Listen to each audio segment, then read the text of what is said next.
Admiral Zorathians stood at the observation deck of the International Space Station Harmony, watching as the crystalline ships of the Zorathian delegation approached Earth's orbit. Their vessels gleamed like cut diamonds in the sunlight, a stark contrast to the utilitarian design of human spacecraft. After 6 months of long-range communications, humanity was about to have its first face-to-face contact with an alien civilization. "Admiral, the Zorathian ambassador's shuttle is approaching Docking Bay 3, Lieutenant Rodriguez reported, his voice steady despite the historic moment. "Acknowledged. Is the Welcome Committee in position?" "Yes, ma'am." Representatives from the United Earth Council are standing by. The docking procedure was flawless, almost ethereal in its precision. The Zorathian shuttle, looking like blown glass in space, connected to the station with barely a whisper of sound. Sarah straightened her uniform and made her way to the airlock, her heart racing despite years of diplomatic training. The airlock cycled, and for the first time, humans came face to face with the Zorathians. Ambassador Tall stood nearly 8 feet tall, with iridescent skin that seemed to shift colors with each movement. Their 4 eyes, arranged in a diamond pattern, blinked in sequence as they regarded the human delegation. "We bring greetings from the Zorathian Concordat," Tall's translator device conveyed in perfect English. "We are honored to meet our galactic neighbors at last." The initial meetings went better than anyone could have hoped. The Zorathians shared stories of their civilization, their advances in crystal-based technology, and their apparent desire for peaceful cultural exchange. They spoke of trading knowledge, of helping humanity reach the stars.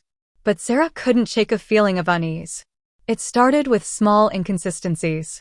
The Zorathian delegates would sometimes speak among themselves with their translators off, but Sarah's enhanced hearing implants, a standard military upgrade, occasionally picked up fragments that their universal translators had previously claimed were untranslatable concepts. Then came the data breaches. Subtle at first, barely noticeable against the background noise of regular cyber attacks. But these were different. They probed Earth's defense systems, power grids, and communications networks with an efficiency that spoke of advanced intelligence. Sarah brought her concerns to the United Earth Council, but the political momentum for cooperation with the Zorathians was too strong. "We can't risk offending them over unproven suspicions," they said. "Think of the technological advances they're offering." The breaking point came during a routine inspection of one of the Zorathian cultural exchange vessels. Sarah's security team discovered a hidden compartment filled with what could only be described as invasion plans. Detailed analyses of Earth's defensive capabilities, population centers, and strategic resources. But most damning of all, they found communications with other Zorathian fleets, already positioned in nearby star systems, awaiting the signal to attack. Admiral Chin, Tall's voice came through the station's comm system, no longer bothering with the pretense of diplomatic niceties. "You've discovered our true purpose earlier than anticipated. Unfortunate, but not unexpected from your species." Sarah watched in horror as the crystalline ships surrounding Earth began to transform, their beautiful facades splitting apart to reveal weapon systems that had been hidden beneath the surface. "Why?" she demanded. "We offered you friendship, cooperation. Your species represents an anomaly, Admiral. Your rapid technological advancement, your adaptability, your potential, the Concordat determined you would eventually become a threat. Better to harvest your world's resources now, while we still maintain superiority." The first shots weren't fired at military targets. Instead, the Zorathian ships targeted civilian communications satellites, hoping to throw Earth into chaos. But they had underestimated humanity's preparation for disaster. Within minutes, backup systems were online, and Earth's defensive fleet was mobilizing. Sarah issued emergency orders from the Harmony Station, coordinating with military commands worldwide. "This is not a drill," she broadcast on all frequencies. "Initiate Protocol Omega. All civilian vessels proceed to designated emergency coordinates. Military assets, assume defensive positions." The Zorathians expected a quick surrender. What they got instead was humanity's unified defiance. Earth's combined fleet, though technologically inferior, moved with precision and determination. Experimental weapons, held in reserve due to diplomatic concerns, were now deployed without hesitation. As the first wave of battle began, Sarah received a priority message from Earth's deepest security installation. Project Dreadnought is authorized, the message read. Commence immediate development. We will not go quietly into the night. Looking out at the unfolding battle, Sarah allowed herself a grim smile. The Zorathians had studied humanity's technology, their weapons, their apparent limitations. But they had failed to understand something fundamental about the human spirit. When pushed to the edge, humanity didn't just fight back. They evolved. The first day of war with the Zorathians ended in a stalemate, but Earth had shown that it wouldn't be an easy conquest. As Sarah coordinated the defensive efforts, she knew that this was just the beginning. Humanity had been tested before, by nature, by themselves, and now by the stars. Each time, they had emerged stronger. The real question was, what would humanity become in order to survive this threat? 3 weeks after first contact turned to conflict, Luna Base stood as humanity's primary line of defense. Colonel Maya Patel watched the Earth rise from the command center's reinforced windows, the blue marble of home partially obscured by the crystalline shapes of Zorathian warships. Status report on the magnetic shield generators? Maya called out to her engineering team. Holding at 63%, Colonel, Chief Engineer Jack Morrison replied, his fingers dancing across holographic displays. The crystal fracture weapons are taking a toll, but the new frequency modulators are buying us time. Luna Base had transformed from a scientific outpost into humanity's fortress in space. Its labs, once dedicated to peaceful research, now worked tirelessly to understand and counter Zorathian technology. But time was running out. Multiple hyperspace signatures detected. Lieutenant Sarah Wong's voice cut through the command center's tension. Massive Zorathian fleet emerging behind our sensor network. Maya's blood ran cold as she watched the space behind Earth's moon ripple and tear. Hundreds of Zorathian ships, larger than any they'd seen before, emerged from the dimensional breach. Their crystalline surfaces pulsed with energy patterns that the defense systems couldn't recognize. They've been holding back, Maya realized, broadcasting to all Luna Base personnel. All non-essential personnel to evacuation stations. Research teams, initiate Protocol Omega Black. Download everything we have and prepare for emergency transfer to Earth. The Zorathian attack came in waves. The first barrage targeted Luna Base's communication arrays, trying to cut them off from Earth. But humanity had learned from the initial attack. Quantum entanglement communicators, rushed into service after the first battle, maintained their connection to Earth Command. Colonel, Morrison shouted over the blaring alarms. They're using some kind of resonance weapon. The moon's crust, it's destabilizing. Maya watched in horror as fissures of light spread across the lunar surface. The Zorathian weapons weren't just attacking the base, they were threatening to tear apart the moon itself. Begin immediate evacuation, Maya ordered, her voice steady despite the chaos. But first, initiate Operation Firewall. Operation Firewall was a desperate gambit developed in the weeks since the war began.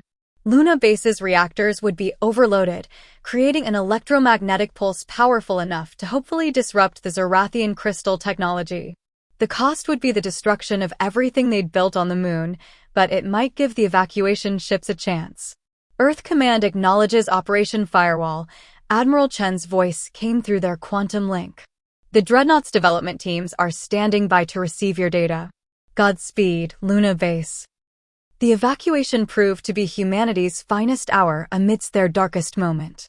Civilian researchers helped wounded security personnel to ships. Military pilots flew suicide missions to protect the evacuation vessels. Through it all, Maya coordinated from the command center, refusing to leave until the last ship was away.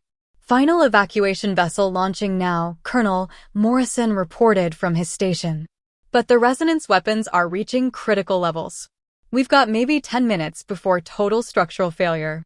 Maya nodded, initiating the final sequence for Operation Firewall. Get to your ship, Jack. That's an order. With respect, Colonel, someone needs to manually maintain the reactor containment until the last possible moment. The automated systems won't be precise enough. Before Maya could argue, a new voice joined their quantum channel. Colonel Patel, Chief Morrison, Admiral Chin spoke urgently. We're detecting unusual energy patterns from the Zorathian fleet. They're preparing something big. Through the command center windows, Maya watched as the crystalline ships began to align in a complex geometric pattern. Energy arced between them, forming a lattice of light that stretched across the lunar sky. Whatever they're planning, we can't let them complete it, Maya decided. Jack, new plan. We're initiating firewall now. Working together, Maya and Jack began the complex process of overloading Luna Base's fusion reactors. The base shuddered around them as Zorathian weapons continued their assault, but they didn't waver. Energy buildup at 90%, Jack reported. But Colonel, the containment field won't hold long enough for a full pulse. Maya looked at the readings and knew what had to be done. Route auxiliary power from life support to containment. We'll hold it together manually. That's suicide, Jack protested, but his hands were already moving to comply. Earth needs time, Maya said simply. The Dreadnought project needs time. We can give them that. As the reactor buildup reached critical levels, Maya broadcast one final message to the evacuation fleet. Remember Luna Base.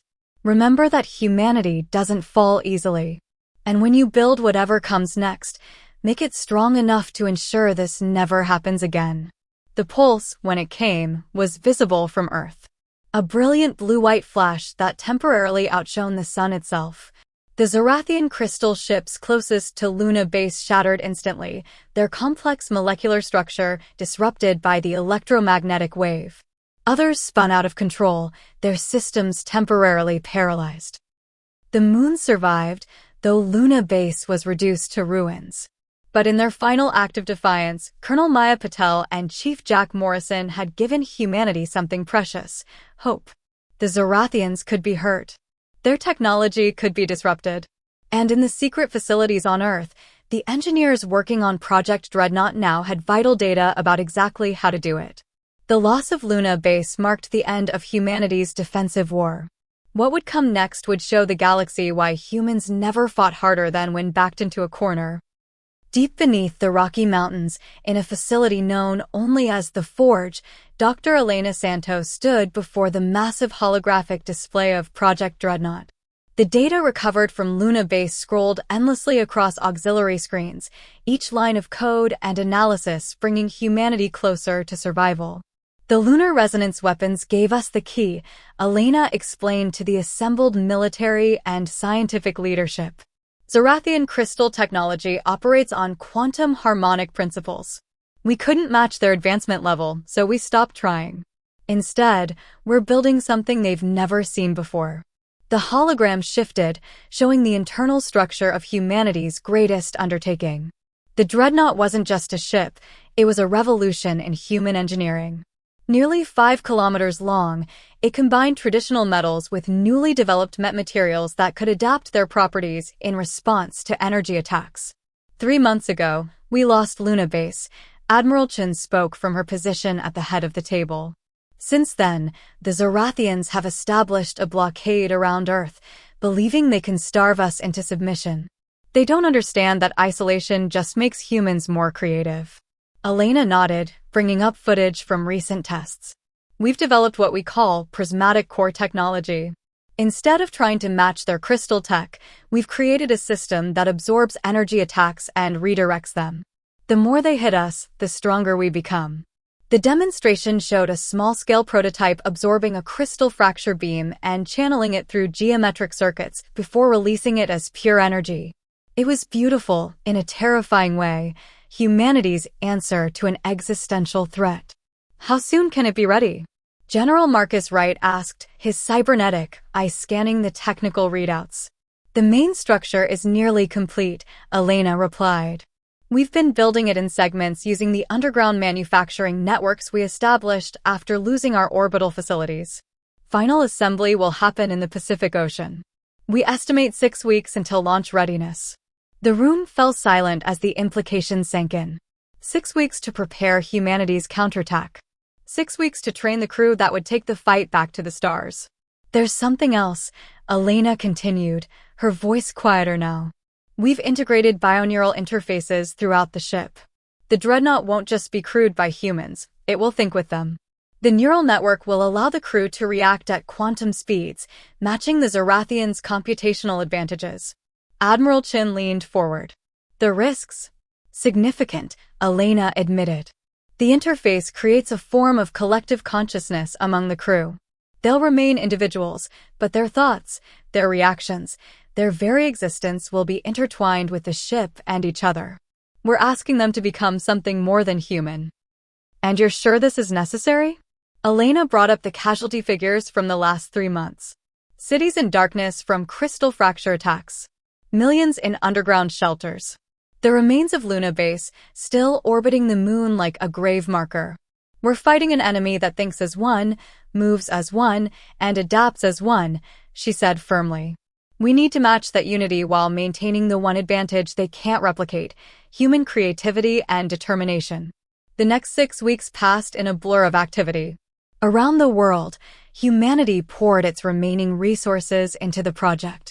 Former enemies worked side by side, national boundaries becoming meaningless in the face of extinction. The Dreadnought grew beneath the waves, its hull reflecting the determination of its creators. The crew selection process was both volunteer and merit-based. Those chosen would be the first to interface with the ship's neural network, becoming part of something unprecedented in human history. They trained in specialized simulators, learning to think not just as individuals, but as components of a greater whole.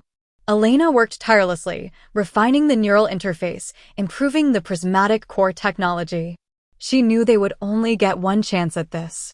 The Zorathians believed they had humanity trapped, but they had never faced a species that thrived under pressure. Finally, on the day of launch, Elena stood on the command deck of the Dreadnought with the chosen crew. Captain Diana Hayes, their commanding officer, sat in the neural interface chair, her mind about to be linked with both the ship and her crew. Remember, Elena told them, the interface will feel overwhelming at first. Don't fight it. Let the connection form naturally. You'll remain yourself, but you'll also become part of something greater. As the neural interface activated, Elena watched the crew's expressions shift from uncertainty to wonder.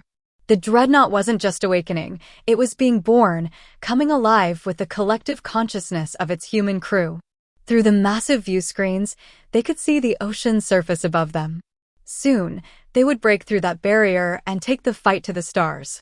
The Zorathians thought they had humanity cornered, but they were about to learn why that was always a dangerous assumption. The Dreadnought hummed with power, its prismatic cores pulsing with potential energy. In orbit, the Zorathian blockade continued their patrol, unaware that humanity's response to their aggression was about to surface from the depths. Neural interface stable, Captain Hayes announced, her voice resonating with the harmonic undertones of the ship itself. All systems integrated. The Dreadnought is ready. Then let's introduce ourselves to the blockade, Admiral Chun commanded from her position at Earth Command. Show them why humanity always rises from the ashes. The Dreadnought broke through the Pacific surface like a leviathan awakening from ancient slumber. Seawater cascaded off its adaptive hull as it rose into the morning sky, its massive form casting shadows over the waves below. In orbit, the Zorathian blockade ships registered the massive energy signature and began to respond. Captain Diana Hayes felt every movement through the neural interface. The crew's consciousness flowed through the ship like blood through veins, each person's thoughts and reactions becoming part of a greater whole. Through their collective awareness, she could sense the Zorathian ships moving to intercept them. They're launching interceptors, Lieutenant Marcus Chin reported, his thoughts merging with the ship's sensor arrays. Crystal fracture weapons charging. Diana allowed herself a slight smile. Let them come. Tactical, prepare the prismatic cores. Let's show them what we've learned.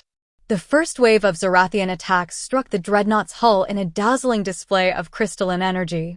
But instead of causing damage, the beams were caught in geometric patterns across the ship's surface, channeled through the prismatic core network.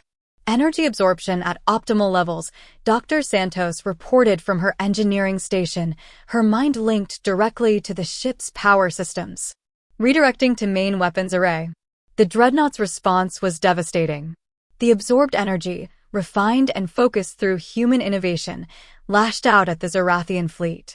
Their crystal ships, unprepared for their own energy signatures to be turned against them, began to shatter. Multiple enemy vessels disabled, Marcus announced.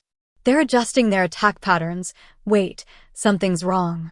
Through the neural net, the crew felt a shift in the Zorathian strategy. The remaining ships were realigning themselves into a familiar geometric pattern, the same formation they had used at Luna Base. Not this time, Diana declared. All hands, prepare for dimensional shift. This was the Dreadnought's most closely guarded secret.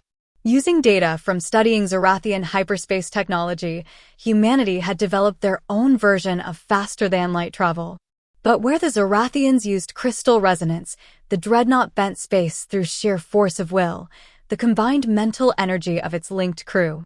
The massive ship vanished just as the Zorathian energy lattice discharged, reappearing behind their formation.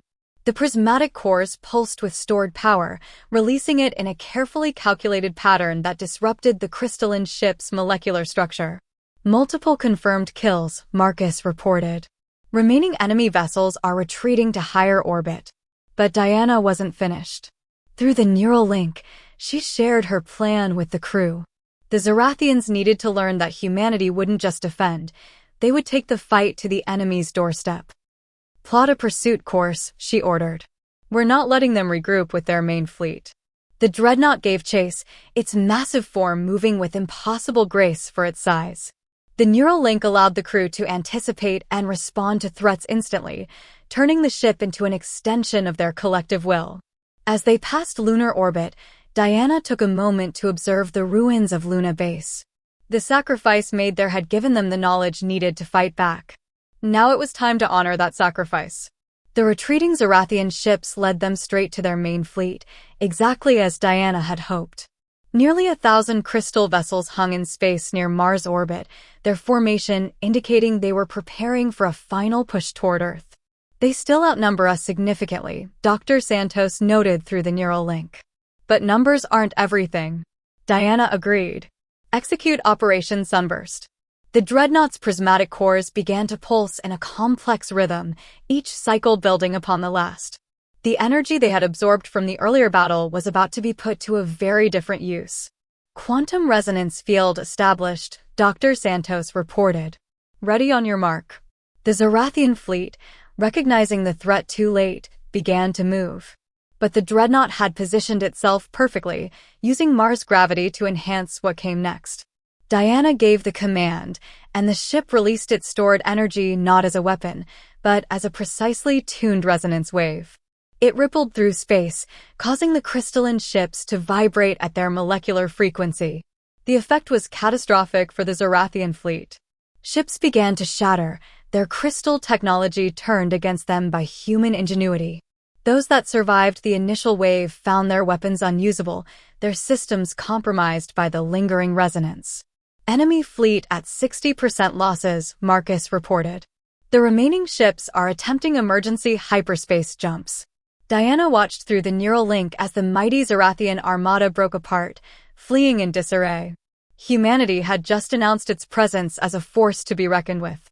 Send a message to Earth Command, Diana ordered. Phase 1 complete. The Dreadnought is combat-proven and ready to take the fight to Zorathian space.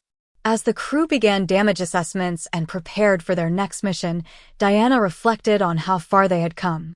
The Zorathians had expected to find an easy conquest. Instead, they had awakened humanity's greatest strength, the ability to adapt, to innovate, and to become something greater than themselves. The counterstrike had begun. And it was only the beginning. 2 months after the Dreadnought's first victory, Earth's unified fleet assembled near Jupiter's orbit.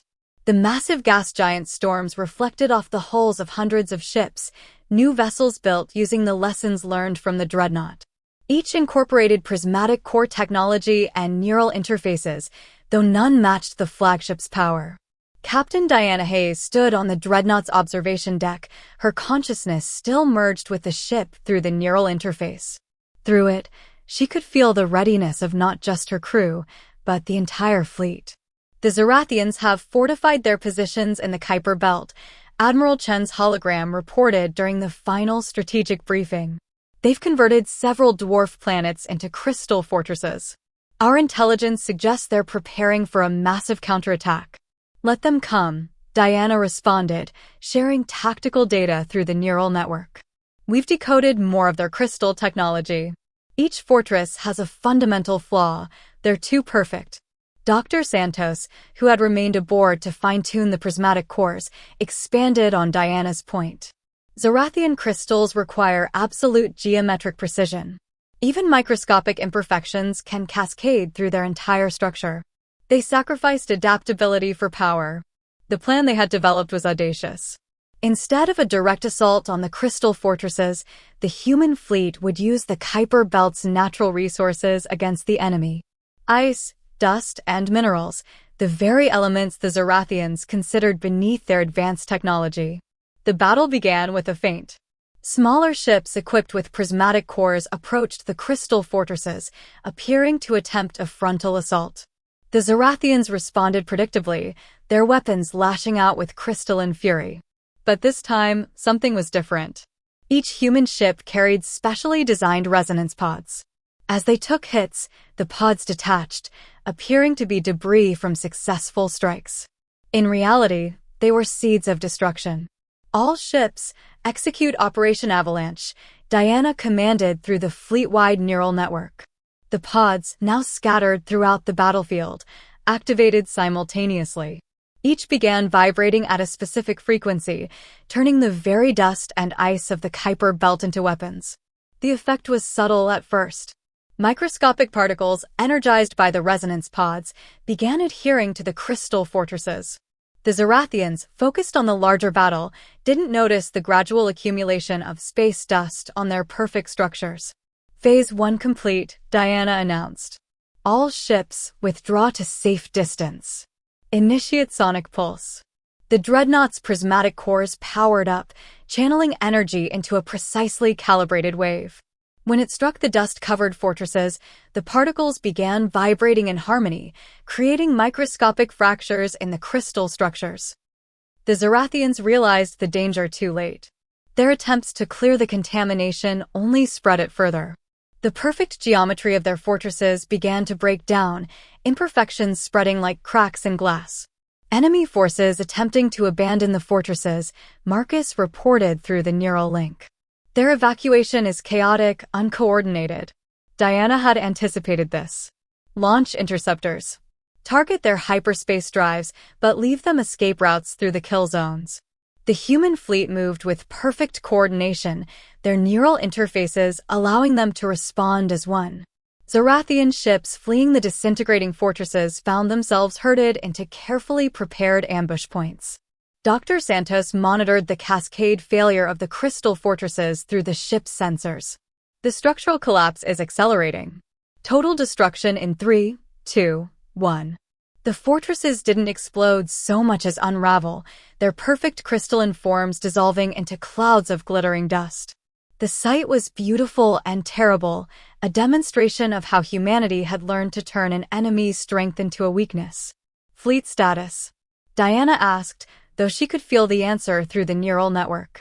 Minimal losses, Marcus reported. The Zorathian retreat is becoming a rout. They're abandoning their remaining positions in the solar system. Admiral Chen's hologram smiled grimly. Well done, Captain. Earth's orbital space is clear for the first time in months. But we all know they'll be back. Diana nodded, already accessing the tactical data through her neural link. They'll return with a larger force, thinking they understand our capabilities now. But they still haven't grasped the fundamental difference between our species. And what's that? Chen asked, though she likely knew the answer.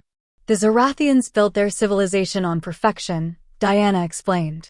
We built ours on adaptation. They see imperfection as weakness. We see it as an opportunity to evolve. As cleanup operations began around the remnants of the crystal fortresses, Diana felt a shift in the collective consciousness of her crew. They had proven humanity could not only survive, but triumph against supposedly superior technology. Yet there was something else building in their shared awareness, a recognition that the war's final phase would require more than just military victory. The Zorathians needed to understand that humanity's greatest strength wasn't their weapons or technology. It was their capacity for change, for growth, and perhaps most importantly, for mercy. The siege was broken, but the true test of humanity's spirit was yet to come. In the darkness between worlds, the Dreadnought led Earth's fleet toward Zorathian space. Through the neural interface, Captain Diana Hayes sensed a mix of anticipation and concern from her crew. They had tracked the retreating Zorathian forces to their home system, a place where 7 crystalline worlds orbited a blue giant star. Preliminary scans complete, Dr. Santos reported, her consciousness merging with the ship's sensors.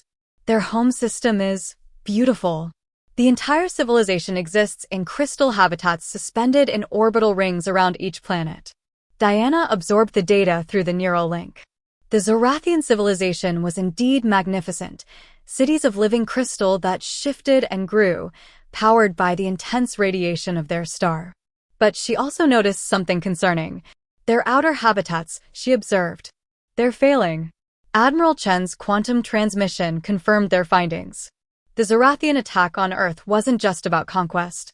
Their civilization is dying. The crystal structures that sustain them are becoming unstable. Through the ship's enhanced sensors, they could see the truth. The perfect geometric patterns that maintained Zorathian society were slowly breaking down. Each failed attempt to maintain their flawless crystalline technology had pushed them toward desperate measures, including the invasion of Earth. High Commander Tal's fleet detected approaching our position, Marcus reported. Over 2,000 ships. They're arranging themselves in a defensive formation.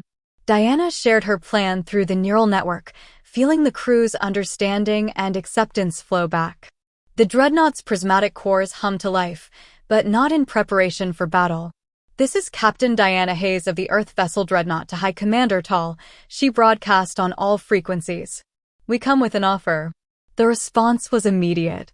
Tal's familiar voice, no longer disguised by diplomatic pretense, rang through the command center. "You dare offer terms after defeating our forces? After destroying our fortresses?" "Not terms," Diana corrected. "Understanding. We've analyzed your civilization's crystal matrices. We know why you attacked Earth. And we believe we can help." There was a long pause.